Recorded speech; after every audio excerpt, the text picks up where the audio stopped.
ഹരേ കൃഷ്ണ. എല്ലാവർക്കും മാധവത്തിലേക്ക് സ്വാഗതം. നമുക്ക് സ്ഥിരമായുള്ള ഒരു പരാതിയാണ്, എത്ര ഞാൻ ഒരു കാര്യം പ്രാർത്ഥിച്ചിട്ടും ഭഗവാൻ എനിക്കത് നേടിത്തരുന്നില്ല, അതെനിക്ക് കിട്ടുന്നില്ല. നമുക്ക് ചിലപ്പോൾ നമ്മൾ വർഷങ്ങളായിട്ട് ഭഗവാനോട് ആ ഒരു കാര്യം ഇങ്ങനെ പ്രാർത്ഥിച്ചുകൊണ്ടിരിക്കുകയായിരിക്കും. പക്ഷേ മറ്റു പല കാര്യങ്ങളും നമുക്ക് സാധിച്ചു തരുന്നുണ്ടെങ്കിലും നമ്മൾ പ്രാർത്ഥിക്കുന്ന ആ ഒരു കാര്യം മാത്രം ഈശ്വരൻ നമുക്ക് തരുന്നില്ല.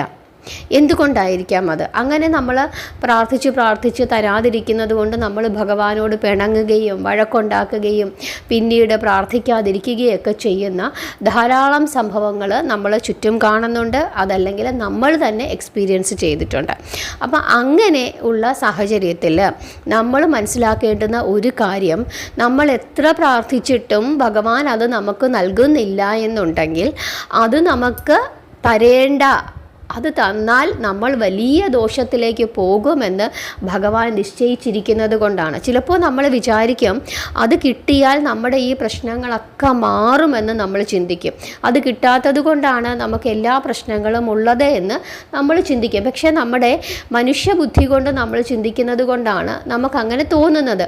ഒരു പക്ഷേ നമുക്കത് കിട്ടിക്കഴിയുമ്പം താൽക്കാലികമായിട്ട് ചില ആശ്വാസങ്ങൾ ഉണ്ടാകും എങ്കിലും ദൂരവ്യാപകമായ പ്രത്യാഘാതങ്ങൾ അതുകൊണ്ട് ഉണ്ടാകുമെന്നുള്ള കാര്യത്തിൽ തീർച്ചയാണ്. അതുകൊണ്ടാണ് ഭഗവാൻ നമുക്കത് നൽകാത്തത്. ചിലപ്പോൾ നമുക്ക് കിട്ടാത്ത ഒരു സാധനം എത്ര പ്രാർത്ഥിച്ചിട്ടും നമുക്ക് കിട്ടുന്നില്ലെങ്കിൽ നമ്മൾ എന്ത് ചെയ്യും? ചില പ്രത്യേക പൂജകളും വഴിപാടുകളും ഒക്കെ നടത്തി അതിനെ നേടാനായിട്ട് ശ്രമിക്കും. ചിലപ്പോൾ നമ്മൾ ആ പൂജകളൊക്കെ നടത്തി നമുക്കത് നേടിയെടുത്തു എന്നിരിക്കട്ടെ, പക്ഷേ അധികം താമസിയാതെ തന്നെ അത് ഒന്നുകിൽ നമ്മുടെ കയ്യിൽ നിന്ന് പോവുകയും നമ്മൾ ആ നേടിയെടുത്തത് കൊണ്ട് അമിതമായ ദുഃഖം നമ്മൾ അനുഭവിക്കുകയും ചെയ്യുന്നു എന്ന് നമുക്ക് പിന്നീട് മനസ്സിലാക്കാനായിട്ട് സാധിക്കും. അതിന് ധാരാളം ഉദാഹരണങ്ങളുണ്ട്. ഉദാഹരണമായിട്ട് നമ്മൾ രാമായണത്തിൽ നമ്മൾ പഠിച്ചിട്ടുണ്ട്. ദശരഥ മഹാരാജാവിന് ഭാര്യമാർ എത്ര പേരുണ്ടായിരുന്നു? 3 ഭാര്യമാരുണ്ടായിരുന്നു ഇല്ലേ? 3 ഭാര്യമാരിലും രാജാവിന് മക്കളുണ്ടായിരുന്നതേയില്ല.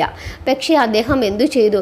ഒരു കുട്ടി ഉണ്ടാകണം എന്നുള്ള അമിതമായ ആഗ്രഹത്തിൻ്റെ പുറത്ത് അദ്ദേഹം യാഗം നടത്തുകയും ആ യജ്ഞത്തിൻ്റെ ഫലമായി അദ്ദേഹത്തിന് പുത്രന്മാരുണ്ടാവുകയും ചെയ്തു. ശരിയാണ്, അദ്ദേഹത്തിന് ആ പുത്രന്മാരുണ്ടായതുകൊണ്ട് അദ്ദേഹത്തിന് വലിയ സന്തോഷമായി, അദ്ദേഹത്തിൻ്റെ രാജ്യം നിലനിന്നു, ഒക്കെ ശരിയാണ്. അദ്ദേഹത്തിന് എല്ലാ സൗഭാഗ്യങ്ങളും ആ പുത്രന്മാരുണ്ടായതുകൊണ്ട് അദ്ദേഹത്തിന് ലഭിച്ചു. പക്ഷേ ആ പുത്രന്മാർ കൊണ്ട് തന്നെയാണ് അദ്ദേഹത്തിന് അവസാന കാലത്ത് മരണം സംഭവിച്ചത് എന്നുള്ളതും കൂടി നമ്മൾ പ്രത്യേകമായി ഓർക്കേണ്ടുന്നതാണ്. കാരണം അദ്ദേഹത്തിന് ഏറ്റവും പ്രിയപ്പെട്ട പുത്രനായിരുന്നു ശ്രീരാമചന്ദ്രൻ. ആ ശ്രീരാമചന്ദ്രനെ ഓർത്ത് ദുഃഖിച്ചിട്ടാണ് അദ്ദേഹത്തിന് അവസാന കാലത്ത് കഴിയേണ്ടി വന്നത്. തൻ്റെ പ്രിയപ്പെട്ട പുത്രനായ ശ്രീരാമചന്ദ്രനെയും ലക്ഷ്മണനെയും ഒരു നോക്ക് കാണാതെയാണ് അദ്ദേഹത്തിന് മരണപ്പെടേണ്ടി വന്നത്. തൻ്റെ കർമ്മം ചെയ്യാൻ പോലും, അതായത് താൻ മരിച്ചു കിടക്കുമ്പോൾ തൻ്റെ കർമ്മം ചെയ്യാൻ പോലും തൻ്റെ പുത്രന്മാർ തൻ്റെ അടുത്തുണ്ടായിരുന്നില്ല എന്നുള്ളതും നമ്മൾ ചിന്തിക്കേണ്ടതാണ്. പിന്നീട് ഭരതൻ വന്ന് പറയുമ്പോഴാണ് ശ്രീരാമചന്ദ്രൻ അച്ഛൻ മരിച്ചുപോയി എന്നുള്ള വിവരം അറിയുകയും കാട്ടിൽ വെച്ചാണ് അദ്ദേഹം പിതാവിന് കർമ്മങ്ങൾ ചെയ്തതുമെന്നും നമ്മൾ രാമായണം പഠിക്കുമ്പോൾ നമുക്ക് മനസ്സിലാക്കാൻ പറ്റുന്നതാണ്. രാജ്യ അധികാരത്തിന് വേണ്ടി പുത്രന്മാർ തമ്മിൽ വഴക്കിട്ടില്ല എങ്കിലും ഒരു പുത്രൻ്റെ മാതാവ് തൻ്റെ പുത്രന് രാജ്യം വേണം എന്ന് കരുതി അതിനുവേണ്ടി രാജാവിനോട് വഴക്കിടുകയും അതനുസരിച്ച് പുത്രശോകത്താൽ അദ്ദേഹത്തിന് മരണപ്പെടുകയും ചെയ്യേണ്ടി വന്നു എന്നുള്ളതും നമുക്ക് മനസ്സിലാക്കാൻ പറ്റുന്നതാണ്. ഇനി മറ്റൊരു ഉദാഹരണം നമുക്ക് നോക്കാം. അതായത് നമ്മൾ പഠിച്ചിട്ടുണ്ട്, മഹാഭാരത കാലഘട്ടത്തിൽ സത്യവതിക്ക് ശന്തനുവിൽ 2 പുത്രന്മാരാണ് ഉണ്ടാകുന്നത്. സത്യവതി ശന്തനുവിനെ വിവാഹം കഴിക്കുന്നതിന് മുമ്പായി സത്യവതിയുടെ പിതാവ് ശന്തനുവിൻ്റെ മൂത്ത പുത്രനായ ഭീഷ്മരോട്, അന്ന് ദേവവൃതനോട് എന്താണ് ചോദിക്കുന്നത്? നീ ഒരിക്കലും വിവാഹം കഴിക്കരുത്, നീ വിവാഹം കഴിക്കാതെ ബ്രഹ്മചാരിയായിരുന്നാൽ മാത്രമേ എൻ്റെ മകളുടെ പുത്രന്മാർക്ക് രാജ്യഭാരം ലഭിക്കുകയുള്ളൂ എന്നുള്ളത്. അതായത് ആദ്യം ചോദിക്കുന്നു, രാജ്യം വേണ്ട എന്ന് പറയണം, യുവരാജാവ് സ്ഥാനം ഒഴിയണം, അത് സമ്മതിക്കുന്നു ഭീഷ്മര്. അതിനുശേഷം വീണ്ടും പറയുകയാണ്, അത് പറ്റില്ല, അത് മാത്രം പോരാ, ബ്രഹ്മചാരിയായി ഇരിക്കുകയും വേണം എന്നുകൂടി പറയുന്നു. കാരണം നീ രാജ്യത്തിന് അവകാശം ചോദിച്ചില്ലെങ്കിലും നിന്റെ കുട്ടികൾ ചോദിച്ചാലോ അത് പറ്റില്ല, എൻ്റെ മകൾക്ക് ഉണ്ടാകുന്ന കുട്ടികൾക്ക് വേണം രാജ്യഭാരം കൊടുക്കേണ്ടത് എന്ന് ചിന്തിച്ചിട്ടാണ് സത്യവതിയുടെ പിതാവ് ഇപ്രകാരം ദേവവ്രതനോട് ആവശ്യപ്പെടുന്നത്. അങ്ങനെ ദേവവ്രതൻ അത് ശപഥം ചെയ്തു കൊടുക്കുകയും അങ്ങനെ ദേവവ്രതൻ ഭീഷ്മരായി മാറുകയും ആ നാമം സിദ്ധിക്കുകയും ചെയ്യുന്നു. അതിനുശേഷം എന്താണ് സംഭവിച്ചത് എന്ന് നമുക്ക് എല്ലാവർക്കും അറിയാം. രാജർഷിയായ ശന്തനുവിന് സത്യവതിയിൽ 2 പുത്രന്മാരാണ് ഉണ്ടാകുന്നത്. ആരൊക്കെയാണത്? ചിത്രാംഗതനും വിചിത്രവീരനും.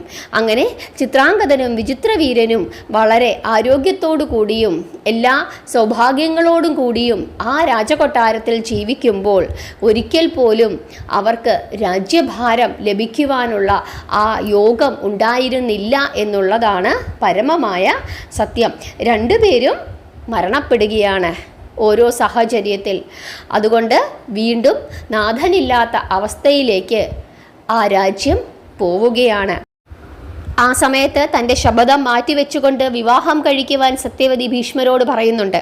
അപ്പം നമ്മൾ പിടിച്ചു മേടിച്ചതൊന്നും നമുക്ക് ശാശ്വതമായി നിലനിൽക്കുകയില്ല എന്നുള്ളതാണ് ഇതിൽ നിന്നും നമുക്ക് മനസ്സിലാക്കാനായിട്ട് സാധിക്കുന്നത്. ദുര്യോധനൻ പിടിച്ചു മേടിച്ചു രാജ്യം, നിലനിന്നോ? ഇല്ല. നമുക്ക് താൽക്കാലികമായ സുഖവും സൗകര്യങ്ങളും ഒക്കെ തന്നെ പിടിച്ചു മേടിക്കുന്നതിൽ നിന്നും നമുക്ക് ലഭിക്കുമെന്നുള്ളത് സത്യമാണ്. പക്ഷേ കാലക്രമേണ അതുമൂലം നമ്മൾ ദുഃഖം അനുഭവിക്കും എന്നുള്ളതും വളരെ വളരെ തീർച്ചയാണ്. അതുകൊണ്ട് തന്നെ നമ്മൾ ആഗ്രഹിക്കുക, ഭഗവാനോട് പ്രാർത്ഥിക്കുക. നമുക്ക് ഒരു കാര്യം കിട്ടുന്നില്ല എങ്കിൽ നമ്മൾ യാതൊരു കാരണവശാലും വിഷമിക്കാതിരിക്കുക. കാരണം അത് നമുക്ക് വേണ്ടാത്തതാണ്, നമുക്ക് കിട്ടിയിട്ട് യാതൊരു പ്രയോജനവുമില്ല. നമുക്ക് തോന്നുന്നതാണ് അത് കിട്ടിയത് കൊണ്ട് നമുക്ക് പ്രയോജനമാണ് എന്ന് തോന്നുന്നതാണ്. പക്ഷേ അത് കിട്ടിയാൽ ഗുണത്തേക്കാളേറെ ദോഷമാണ് നമുക്കുണ്ടാക്കുന്നത് എന്ന് നിങ്ങൾ ചിന്തിക്കുക. നിരന്തരം നാമം ജപിച്ചുകൊണ്ടിരിക്കുന്ന, നിരന്തരം ഭഗവാനെ വിളിച്ചുകൊണ്ടിരിക്കുന്ന ആളുകൾക്കാണ് ഈ സൗഭാഗ്യം ലഭിക്കുന്നത്. നിരന്തരം നാമം ജപിച്ചുകൊണ്ടിരിക്കുന്ന ഒരാളോട് ഭഗവാൻ അങ്ങേയറ്റം സംപ്രീതനാവുകയും അവൻ ചോദിക്കുന്ന എല്ലാ ആഗ്രഹങ്ങളും ഭഗവാൻ നടത്തിക്കൊടുക്കാതിരിക്കുകയും ചെയ്യുന്നുണ്ട്. അപ്പോൾ എന്താണ് സംഭവിക്കുന്നത്? ചില കാര്യങ്ങൾ നമുക്ക് കിട്ടുന്നില്ല. ആ കിട്ടാത്തത് നമുക്ക് വിധിക്കാത്തതാണ്, നമുക്ക് ദോഷമുണ്ടാക്കുന്നതാണ്, അതുകൊണ്ട് ഭഗവാൻ നമുക്ക് തരാത്തതാണ് എന്ന് നമ്മൾ ചിന്തിക്കുക. ചിലപ്പോൾ നമുക്ക് സമ്പത്തായിരിക്കാം ആവശ്യം, അതല്ലെങ്കിൽ ഒരു വീട് വെക്കണമെന്നുള്ളതായിരിക്കാം ആഗ്രഹം, ചിലപ്പം കുഞ്ഞുങ്ങളില്ലാത്തപ്പം കുഞ്ഞുങ്ങൾ ഉണ്ടാകണമെന്നായിരിക്കാം ആഗ്രഹം, അല്ലെങ്കിൽ ജോലി കിട്ടാത്തതായിരിക്കാം. ഇങ്ങനെ പല കാര്യങ്ങളായിരിക്കാം. നമ്മളത് ഭഗവാനോട് പ്രാർത്ഥിക്കുക, നമ്മുടെ എല്ലാ കാര്യങ്ങളും ഭഗവാനോട് പറയുക, നമ്മുടെ വിഷമങ്ങൾ പറയുക, എപ്പോഴും ഭഗവാനുമായി ചേർന്നിരിക്കാനായിട്ട് ശ്രമിക്കുക. ചിലപ്പോൾ നമുക്ക് തോന്നും ഒരു വീട് വെക്കണമെന്ന് വർഷങ്ങളായി ഞാൻ ആഗ്രഹിച്ചിട്ട് എനിക്കൊരു വീട് വെക്കാൻ സാധിക്കുന്നില്ലല്ലോ എന്ന്. പക്ഷേ വീട് വെക്കാൻ സമയമായിട്ടില്ല. അതുകൊണ്ടാണ് ഭഗവാൻ നമ്മളോട് എന്ത് ചെയ്യുന്നത്? വീട് വെക്കാനുള്ള സാഹചര്യങ്ങൾ നമുക്ക് നൽകാത്തത്. ചിലപ്പോൾ ഇവിടെ ആയിരിക്കത്തില്ല നിങ്ങൾ താമസിക്കേണ്ടത്, മറ്റു ചില സ്ഥലങ്ങളിലായിരിക്കാം. ഇവിടെ നിങ്ങൾ വീട് വെച്ച് താമസിച്ചു കഴിഞ്ഞാൽ ചിലപ്പോൾ ഭാവിയിൽ അത് ദോഷങ്ങൾ ഉണ്ടാക്കിയേക്കാം. ഇങ്ങനെ ഭഗവാൻ നമ്മളെ കരുതണമെങ്കിൽ എന്താണ് ചെയ്യേണ്ടുന്നത്? നിരന്തരം ഭഗവാനെ വിളിച്ചുകൊണ്ടിരിക്കുക. നിരന്തരം ഭഗവാനെ ആശ്രയിച്ചു കൊണ്ടിരുന്നു കഴിഞ്ഞാൽ, എല്ലാ കാര്യങ്ങളും ഭഗവാനോട് പറഞ്ഞുകൊണ്ടിരുന്നാൽ, നമ്മുടെ സങ്കടങ്ങൾ പറഞ്ഞുകൊണ്ടിരുന്നാൽ, നേർവഴി നടത്തിത്തരയണമേ എന്ന് ഭഗവാനോട് പറഞ്ഞുകൊണ്ടിരുന്നാൽ, ഭഗവാനാണ് നമ്മളെ മുമ്പോട്ട് നയിക്കുന്നത് എന്ന് ചിന്തിച്ചു കൊണ്ടിരുന്നു കഴിഞ്ഞാൽ തീർച്ചയായിട്ടും ഭഗവാൻ നമ്മളെ മുമ്പോട്ട് നയിക്കുക തന്നെ ചെയ്യും. നമ്മൾ ചോദിക്കുന്നതെല്ലാം എടുത്തു തരുന്ന വളരെ സ്നേഹമതിയായ ഒരു അച്ഛനും അമ്മയും എന്ന് നമ്മൾ പറയും. അങ്ങനെയുള്ള ആളുകൾ കുട്ടികൾ ചോദിക്കുന്നതെല്ലാം എടുത്തു കൊടുത്തു കഴിഞ്ഞാൽ ഏറ്റവും അവസാനം എന്താണ് സംഭവിക്കുന്നത്? കുട്ടികൾക്ക് ഒന്നിനും ഒരു വിലയില്ലാതാവുകയും അവർ ചീത്തയായി പോവുകയും ചെയ്യുന്നത് നമുക്ക് കാണാനായിട്ട് സാധിക്കും. അതുപോലെ അല്ല ഭഗവാൻ.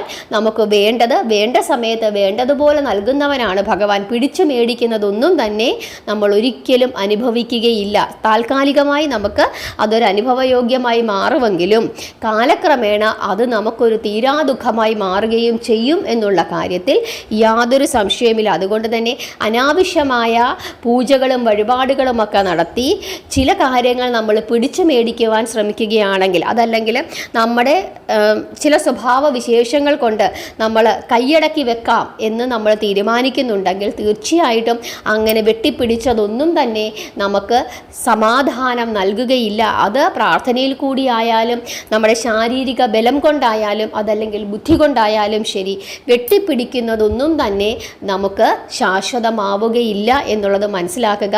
സ്വാഭാവികമായി നമ്മളിലേക്ക് വന്നു ചേരുന്നത് മാത്രമേ നമുക്ക് സുഖവും സന്തോഷവും നൽകൂ എന്നുകൂടി മനസ്സിലാക്കുക.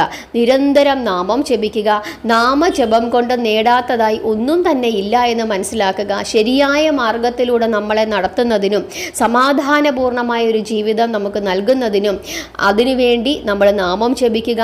തീർച്ചയായിട്ടും നാമജപം കൊണ്ട് നമ്മുടെ ശരീരത്തിനും മനസ്സിനും സമൂഹത്തിനും ഗുണം മാത്രമേ നൽകൂ എന്ന് നിങ്ങൾ ചിന്തിക്കുക. നിരന്തരം ജപിച്ചുകൊണ്ടേയിരിക്കുക. ക്ഷേത്രങ്ങളിൽ പോവുക. ക്ഷേത്രങ്ങളിൽ പോകാൻ സാധിക്കുന്നില്ലെങ്കിൽ പോലും നമ്മുടെ മുറിയിലിരുന്ന്, നമ്മുടെ പൂജാമുറിയിലിരുന്ന്, എവിടെയാണോ നമുക്കിരുന്ന് പ്രാർത്ഥിക്കാൻ സാധിക്കുന്നത് അവിടെ ഇരുന്ന് നിരന്തരം ജപിച്ചുകൊണ്ടേയിരിക്കുക. തീർച്ചയായിട്ടും നിങ്ങൾക്കതിൻ്റെ ഫലം ലഭിക്കുമെന്നുള്ള കാര്യത്തിൽ യാതൊരു തർക്കവുമില്ല. എല്ലാവരെയും ഭഗവാൻ അനുഗ്രഹിക്കട്ടെ. ഇന്ന് ഞാൻ പറഞ്ഞ കാര്യങ്ങളൊക്കെ നിങ്ങൾക്ക് മനസ്സിലായി എന്ന് വിശ്വസിക്കുന്നു. നിങ്ങളുടെ അഭിപ്രായങ്ങൾ പറയുക, നാമം ജപിക്കുക. ഹരേ കൃഷ്ണ.